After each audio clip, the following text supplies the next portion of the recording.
Hello guys, इस video में हम बात करेंगे कि चोल राजाओं का विलेज और टाउन एडमिनिस्ट्रेशन कैसा था, यानी कि अपना एडमिनिस्ट्रेशन वो किस तरह से चलाते थे।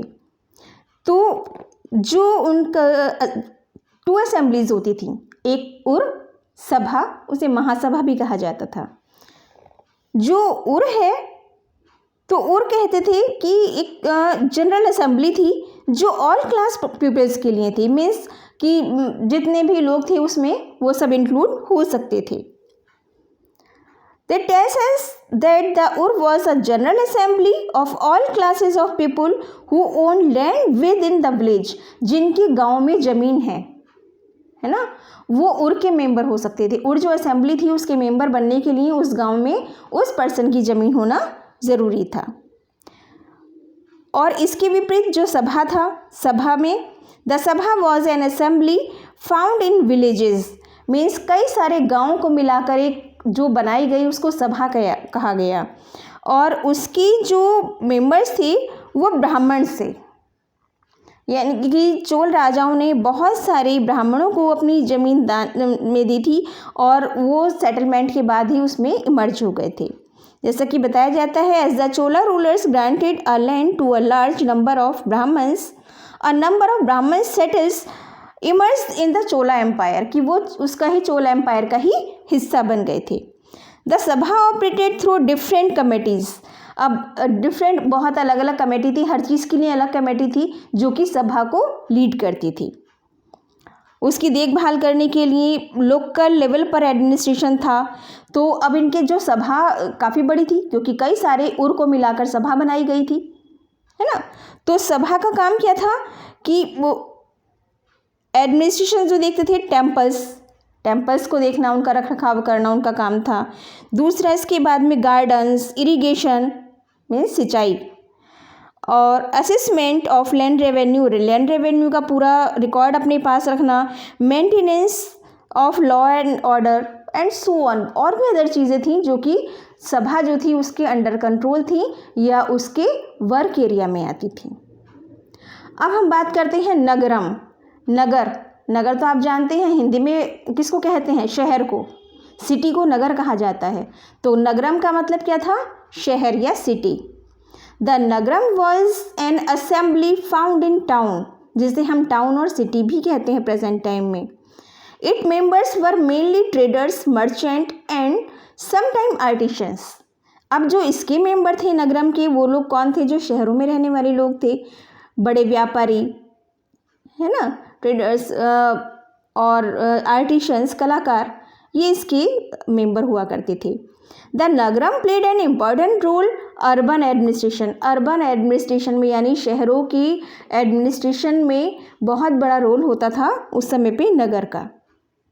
अब हम बात करते हैं वहाँ की इकोनॉमी की बात करते हैं तो मेनली ट्रेड एंड कॉमर्स यही थे उनके, और कोरामंडल मालाबार कोस्ट से उनका ट्रेड चलता था जो कि साउथ ईस्ट एशिया तक था, यानी कि जो सी रूट था वो भी उनके अंडर कंट्रोल था। तो उनकी अर्निंग सोर्सेज बहुत अच्छी थी उस समय।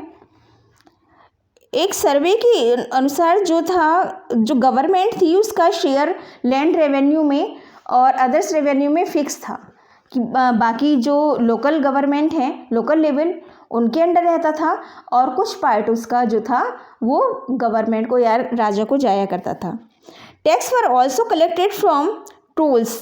अब आपने टोल टैक्स सुना होगा यहाँ भी, कि अगर एक जगह से दूसरी जगह उसमें टोल टैक्स दिया जाता है, तो जो ट्रेडर्स थे वो टोल टैक्स दिया करते थे, तो टोल टैक्स उस समय भी लिया जाता था। अब आते हैं इसमें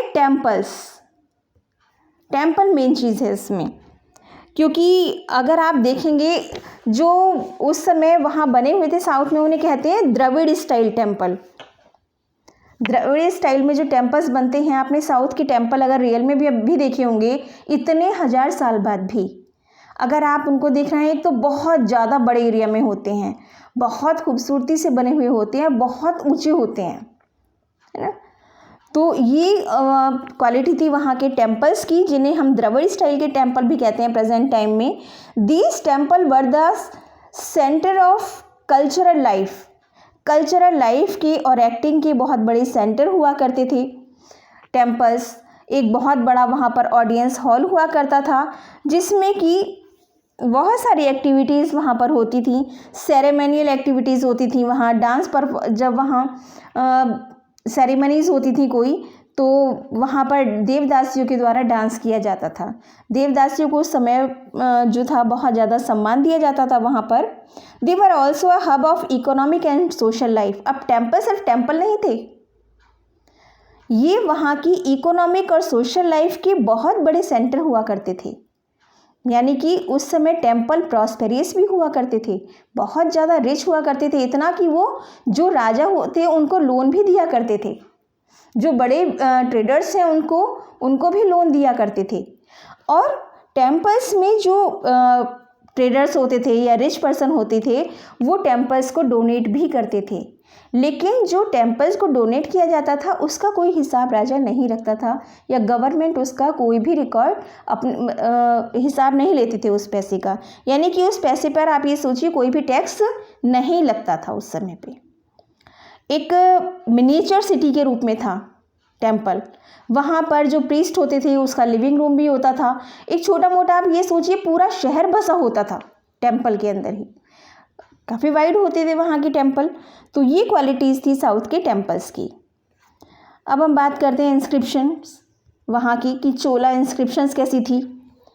तो कॉपर प्लेट पर वहाँ पर जो टेम्पल्स हैं, तमिल कॉपर प्लेट वहाँ पर रिकॉर्ड के रूप में रखी गई है, और जिससे कि जो मोस्टली इवेंट होते थे वहाँ पर, जो मेन इवेंट होते थे या कोई बहुत बड़ी जैसे इंसिडेंट हो गई, तो कॉपर प्लेट पर लिखकर उसको वहाँ पर संभाल कर रख दिया जाता था कि शायद उस समय पेपर इतना चलन में नहीं था या मैन्युस्क्रिप्ट इतनी ज़्यादा पॉपुलर नहीं थी उस समय पे, और मैन्युस्क्रिप्ट इतना ज़्यादा ये था कि लॉन्ग टाइम तक चल भी नहीं पाती, इसलिए उन्होंने इसको लॉन्ग लाइफ रखने के लिए ही जो मेटल प्लेट्स होती थी इंस्क्रिप्शन उन पर लिखवा कर रखा जाता था।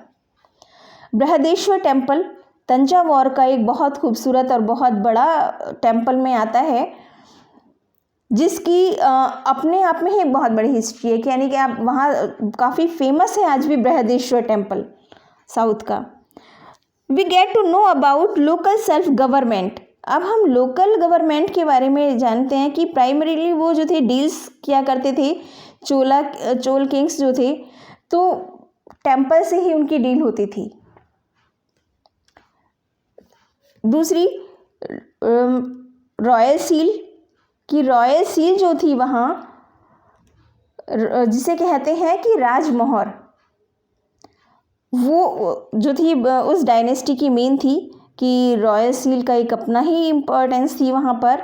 Marks of masons and sometimes found on these inscription, जो वहाँ इंस्क्रिप्शन है उन पर वो सील लगी हुई है ताकि पता चल जाए किस टाइम पीरियड और किस राज्य की है। They also tells us about the conquest of kings Rajaraja चोला के बारे में भी काफ़ी कुछ वहाँ पर लिखा गया है उसमें, जो कि टेम्पल्स में के अंदर सेव है।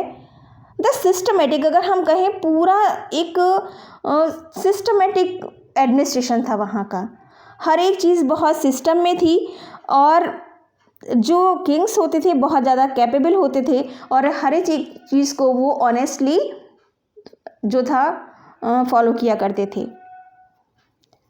अब हम ये तो थी उस समय बात वहाँ की, लेकिन अगर हम पूरे चैप्टर को अपने, क्योंकि काफ़ी लंबा चैप्टर हो गया आप नहीं समझ पाए, समराइज़ करें तो रीजनल डेवलपमेंट्स जो था, न्यू किंग्स एंड किंगडम जिसमें गुजर प्रतिहार ये सब कुछ आते थे। दूसरा तुर्किश, मोहम्मद गौरी, मोहम्मद गजनवी,